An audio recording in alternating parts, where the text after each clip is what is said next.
Okay, so this is the latest game that I have been working on. This is Blitzball from Final Fantasy X, but a slightly different take on it.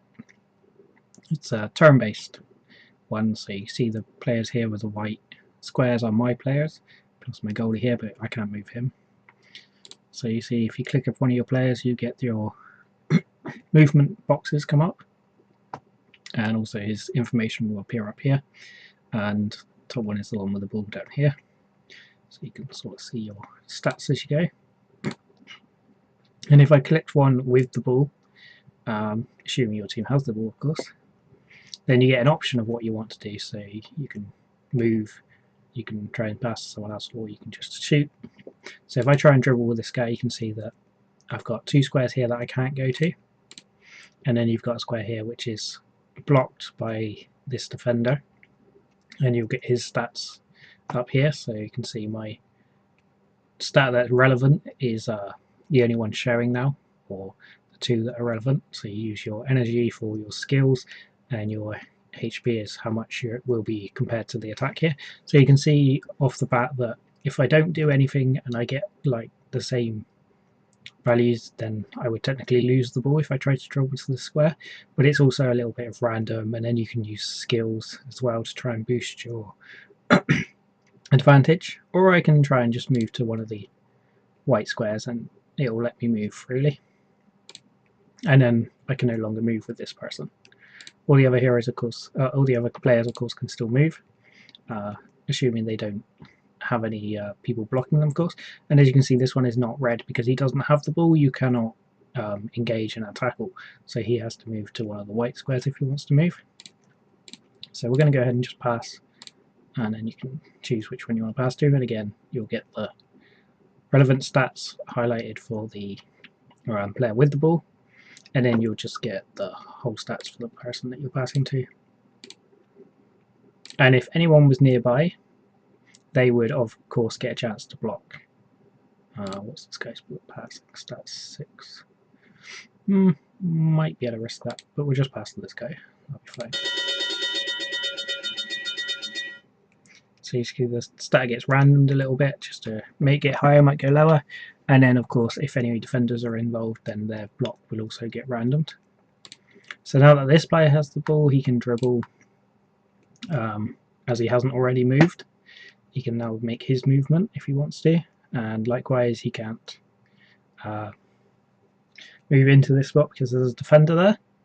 And anyone within these squares here, when you try to make a different action like passing or shooting, will probably get a chance to block. It depends on which way you're facing. So if I shot from here to there, anyone within these squares would get a block on, or a blocking chance. Whereas if I try to pass from here to there, anyone within like these sort of squares, I don't know about this one, maybe these, would get a chance to block. Actually, we can test that. I'll just try and pass to this guy here. Okay, no, so he doesn't actually get to block this one. He's too far away because I'd be facing this direction. He's technically counted as behind me. But as you can see, if I try and shoot, then he gets a chance to block, and also you've got to try and deal with the keeper's blocking skill as well. And then of course you've got the distance the ball actually travels will decrease your shot power as well. So you can see right now I've got 12 versus 9 in total.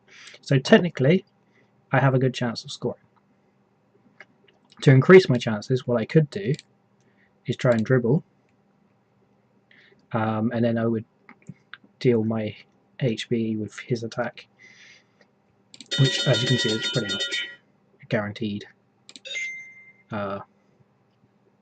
result. So I can pass him. The arrows that appear are basically like an extra bonus minigame. So if you guess the right direction, then if you're the one doing the action with the ball, then you gain a little bonus to whichever skill it was. But if you were defending, then you would get a bonus to your defending skill, etc. So basically I'll show you. If I shoot now, so I have 12 to start with. So now I get a choice of what skill I want to use. I can use none and just have my basic shot stat counted, or you can use a skill, depending if you have energy, but right now that doesn't actually have any effect. So you can see I get 30% extra, 16, then it gets randomed. It went all the way down to 8, so that's not good at all. But luckily his is actually quite failed there as well, so it's now 5 versus 6, which of course means I will not score this turn unless I manage to guess the correct direction to pass the ball. So I have actually 3 chances to get it right. So we'll try down. I got it right. And he did actually manage to save it. Just. If my shot stat had been just 1 higher, I would have scored. But there we go. And of course I can still move these players for now because I didn't score. So technically I still finished my turn. Or I can just press the button. And then it'll swap over to the other person's turn. Or the AI's turn in this case, but I haven't actually programmed any of the AI. So yeah, that's pretty much the basics.